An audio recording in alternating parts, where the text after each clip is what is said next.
O Notícias de Jacareí está de volta. Preocupada com a transparência em levar ao conhecimento de toda a população em números o que está acontecendo na saúde 3 vezes ao ano, a Secretaria de Saúde realiza audiência pública para prestar contas de tudo o que está sendo investido no município. A Secretaria de Saúde realizou no dia 27 de março, no plenário da Câmara Municipal, audiência pública para prestar contas do 3º quadrimestre de 2014. A audiência é um instrumento legal, com base na Lei de Responsabilidade Fiscal, e visa dar ciência à população dos gastos realizados pela saúde no período apresentado, no caso, 3º quadrimestre. Dentre os dados apresentados, Marcela destaca o aumento da produtividade na saúde. Além do aumento da aplicação em saúde, que a gente está sempre acima dos 15%, agora foi 27,99%, há que se ressaltar o aumento da produtividade, em função da expansão do Programa de Saúde da Família, da incorporação do Melhor em Casa, isso é um dado muito relevante. A vereadora Ana Lino ressalta a diminuição da mortalidade infantil.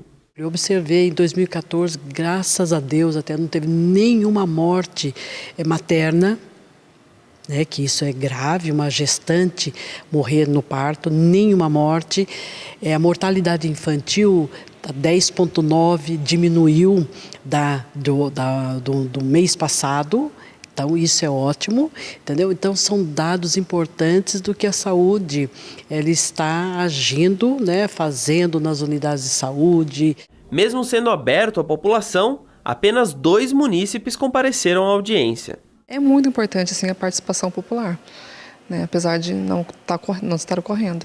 Para a presidente da Comissão Permanente de Saúde e Assistência Social, a participação da população nessas audiências públicas é fundamental. Pena que não vem, as pessoas ficam sem saber do que a saúde está fazendo em cada mês, em cada setor, no medicamento, nas unidades de saúde, no pronto-socorro, no laboratório, na parte da vigilância, a dengue, que está agora. Então, são todos esses dados que foram passados, os dados foram passados hoje. Eles têm todo o direito de estar aqui, de questionar e de obter informação sobre as despesas realizadas com os recursos públicos, mas não vem, e infelizmente. A Câmara de Jacareí aprovou 4 projetos de lei e 1 de resolução que propõem em 8% as perdas salariais decorrentes da inflação nos vencimentos do funcionalismo público no município. Acompanhem como foram as discussões e votações dos projetos da 9ª sessão ordinária, realizada no dia 1º de abril, na reportagem de Márcio Martinelli. Dos 7 projetos a serem votados nessa 9ª sessão ordinária da Câmara Municipal, que aconteceu na última quarta-feira, 6 foram aprovados e 1 foi retirado da ordem do dia. O primeiro projeto aprovado foi de autoria do vereador Itamar Alves, que ganhou o voto de 10 dos 13 parlamentares. O projeto trata sobre uma alteração na lei para que qualquer cidadão possa denunciar aos órgãos de fiscalização do município atos que demonstrem o uso abusivo e desnecessário de água. O vereador Edgar Sasaki comentou sobre o projeto e sobre as 2 emendas de autoria dele que foram aprovadas no plenário. A questão da água, realmente a gente tem que discutir bastante. Então eu parabenizo o vereador tudo mais pela propositura, só que eu estava discordando na questão de falar sobre a questão do abusivo e desnecessário, porque são palavras que não são imensuráveis, Você não tem noção de você medir isso aí. Então, o que eu fiz? Na outra sessão eu votei pela abstenção no caso, eu fiz as 2 emendas, suprimindo essa questão do abusivo e desnecessário, e como eu fiz a emenda para ser coerente, eu votei favoravelmente ao projeto do vereador. Todos os outros 5 projetos tratavam sobre o reajuste de 8% para o setor público de Jacareí.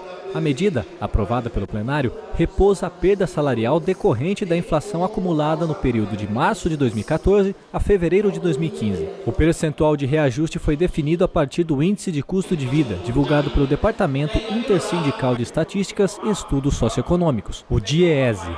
Olha, eu votei a favor dos servidores públicos, 8%. Eu acho que é muito pouco, mas eu tive que votar favorável, porque não podia votar o contrário. Agora, eu votei contra o pedido, o projeto do secretário e do prefeito e também do meu salário, que é do vereador. Porque não é justo um salário tão alto desse na cidade Eu acho que é muito alto e eu vou votar favorável. O vereador Edgar Sasaki também comentou sobre o reajuste, afirmando que, apesar de não considerar o ideal, votou a favor para os servidores da cidade. O sindicato dos servidores, os dois sindicatos, tanto do SAI como da prefeitura, eles pediram para a gente ver se a gente conseguia adiar, porque eles queriam ter uma negociação com o prefeito. Mas, como não tinha sido negociado nem nada, então eles estão pedindo para adiar, para poder ter essa negociação no caso. Mas, como foi negado esse pedido de adiamento, nós falamos alguns problemas, principalmente a questão salarial, que eu vejo que existe uma defasagem muito grande. Eu acho que a porcentagem que o seu prefeito deu é muito pouco, porque nesses 10 anos, mais 10 anos aí, houve uma perda muito grande, a perda salarial foi muito grande e apenas 8% eu acho que é muito pouco. O projeto do reajuste é um dispositivo da Constituição que garante a reposição anual no salário dos servidores em virtude das perdas inflacionárias. O presidente da Câmara, Arildo Batista, explica que a prerrogativa de se fazer o projeto é do prefeito e que cabe à Câmara dar prosseguimento ao processo. Nesse sentido, não há muito como a gente querer simplesmente utilizar dessa nossa prerrogativa de poder colocar em votação ou não o projeto, diante de uma situação que nós sabemos que a maioria dos servidores, eles preferem que a gente vote, mesmo que sendo ainda aquém daquilo que nós gostaríamos que fosse, e que depois continuasse as lutas para que se pudesse mais resultados positivos. Então, acho que nós não temos muito como fugir dessa regra, tanto é que a votação foi unânime. Todos os vereadores votaram contra, mesmo com os discursos de que contrários, mas acabaram votando porque sabe que se a gente não votar, quem acaba perdendo com isso é o servidor. A Agência Nacional de Saúde Complementar é o principal canal de relacionamento com os usuários de planos de saúde. Responsável pela regulação das operadoras dos planos de saúde, a ANS mantém canais ativos de comunicação para que o beneficiário possa esclarecer dúvidas e registrar reclamações. Além de mediação de conflitos surgidos em relação à assistência prestada pelos planos, a agência também atende demandas de reclamação por cobranças indevidas e rescisão de contratos. Saiba mais na reportagem de Ícaro Leal. Cerca de metade da população brasileira tem planos de saúde privados no Brasil. A busca por atendimentos personalizados, comodidade e tranquilidade, além da dificuldade no atendimento na saúde pública, faz com que as pessoas procurem este tipo de serviço. Mas o problema aparece quando o plano de saúde se nega a realizar algum tipo de exame, por alegar que não cobre aquele tipo de pedido. Neste caso, as pessoas precisam pagar pelo procedimento. Mas o que muitas pessoas não sabem é que às vezes alguns exames e serviços são negados de maneira equivocada pelos planos de saúde.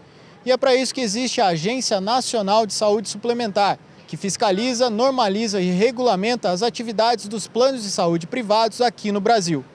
A ANS é a Agência Nacional de Saúde Suplementar, que é uma autarquia, foi criada pela Lei 9.961 de 2000. Ela é vinculada ao Ministério da Saúde. Caso constar nas normas da ANS que o plano deve realizar um procedimento, o paciente pode recorrer por meios legais para obter o reembolso dos gastos no serviço particular, que deveriam ter sido realizados pelo plano. Para poder ter acesso a isso, infelizmente ainda é poucos, mas tem que ser através do site da própria ANS, www.ans.gov.br. Lá em resoluções normativas, lá tem todo o passo a passo de como saber. E no caso de haver a consulta e ainda assim mesmo houver a dúvida, pedir a ajuda do Poder Judiciário, através de um profissional de direito, ou até mesmo, dependendo do valor do exame, o próprio Juizado Especial Cível, por ser mais célere também, consegue nortear e impedir que seja admitida essas ilegalidades por parte de planos de saúde. Eu acho que, paralelo ao ingresso no Poder Judiciário, vale fazer a reclamação junto à ANS. Isso aconteceu com Dona Leia, de 84 anos, que faz tratamento de câncer e precisou de serviços do plano de saúde, mas não foi atendido quando precisava. Eu falei, então vamos nos virar e vamos ver, né? Custa R$3.000. Aí, mas a senhora tem que fazer, porque a senhora já teve um câncer, é bom. E foi negado esse exame a ela fazer. E à época ela não tinha condições de custear esse exame, porque, como ela disse, é de alto custo. E a justificativa do plano de saúde era que não estava no rol da ANS. Desse rol que a ANS colocou, existia sim essa possibilidade de ser feita esse exame. Só que mesmo assim houve a negativa por parte do plano de saúde. Mas aí eu fiz, né? Eu não posso ficar sem, né? Quando o médico pede, porque pode dar em outro lugar, né? Ela fez o exame no particular, entrou com a ação e recebeu o reembolso do pedido. Além disso, danos morais. Todos os planos de saúde são regidos pelo Código de Defesa do Consumidor. Então, a interpretação das cláusulas, né, das cláusulas contratuais, deve ser interpretadas de maneira mais favorável ao consumidor. E também ele invocou os princípios constitucionais, como da dignidade humana e da plena saúde. Para o advogado William de Souza, mesmo que o exame pedido não conste na resolução normativa da ANS, a pessoa pode procurar seus direitos. Se mesmo que lá na resolução normativa da ANS não conste a liberação para aquele exame, a liberação para aquele medicamento, a liberação para tratamento domiciliar, eu aconselho a procurar um profissional de direito e ingressar em juízo. Se tiver como acolher de familiares ou de terceiros para custear o exame e depois pedir o reembolso, é viável sim usar a via judicial, porque é só assim que as empresas vão aprender a respeitar, que acima de tudo eu sei que é um contrato bilateral, mas existe também o princípio pleno da saúde e o princípio da dignidade humana que está sendo ferido aí de morte e nós não podemos aceitar esse tipo de afronta. E fica por aqui mais uma edição do Notícias de Jacareí. As reportagens desta edição estão disponíveis em nosso endereço eletrônico, youtube.com/TV Câmara Jacareí. Você também pode curtir a nossa página no Facebook. Acesse facebook.com/TV Câmara Jacareí. Obrigado pela companhia e até a próxima semana.